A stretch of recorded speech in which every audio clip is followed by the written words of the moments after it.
Lonnie Johnson is what you would call a prolific inventor. The engineer holds more than 100 patents, inspired to create ever since he was a child. I was always curious about how things worked. I would take my siblings' toys apart sometimes I put them back together, sometimes I use parts to make something else totally different. When he was a teenager, Johnson won an engineering contest with a robot he built while growing up in the segregated South. We were the only black school represented, but Linux was such an impressive piece of work that we were able to walk away with first place. Years later, as an engineer for NASA's Jet Propulsion Lab, Johnson helped design the Galileo mission to Jupiter and the Mars Observer projects. But Johnson's biggest claim to fame was engineering this toy, the Super Soaker squirt gun. More than $1 billion in sales later, Johnson had the resources to work on his real life's mission, finding ways to power the world without polluting it. That was my strategy because I was having a lot of trouble getting investors or people to support the research that I wanted to do in the hard science area. The engineer started 2 companies, located them in what was once a blighted Atlanta neighborhood, and hired fellow scientists to work on his mission.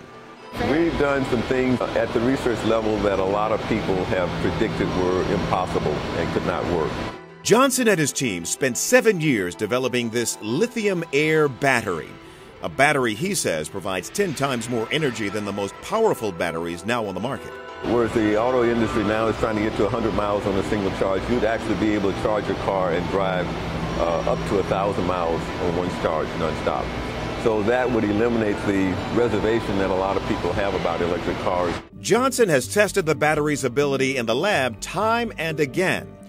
But in order to get the battery to work in an electric car, it needs to be larger, and scaling it up takes big money. We could actually put it in a car and drive a car, I'd say 12 to 18 months if we had adequate funding. But Johnson says companies with far more resources are starting to catch up. Now we've got large entities like the National Laboratories and the IBMs and others who have very deep pockets are starting to focus on this technology.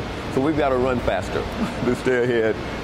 The other potentially world-changing invention he's developed is this engine. The JTEC converts heat to electricity. Popular Mechanics magazine awarded the JTEC its breakthrough prize in 2008. And the National Science Foundation has said the JTEC has, quote, a good chance of being the best thing on Earth. It took us a while to convince people that even the engine was real and it could work.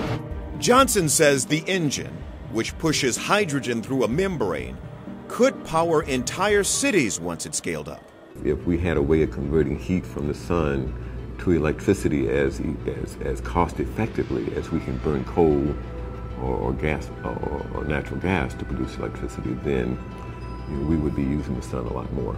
This would really, literally change the world if we're successful. Johnson has received some funding from the Department of Energy and support from the Department of Defense, but not enough to get the project commercialized. That, he says, will take several $1 million. Everything depends on resources. I could have an engine working inside of a year at this point. So far, Johnson has mostly gone it alone. It has been a major personal investment the 61-year-old hopes will pay off in his lifetime. If it doesn't, it won't be for a lack of trying.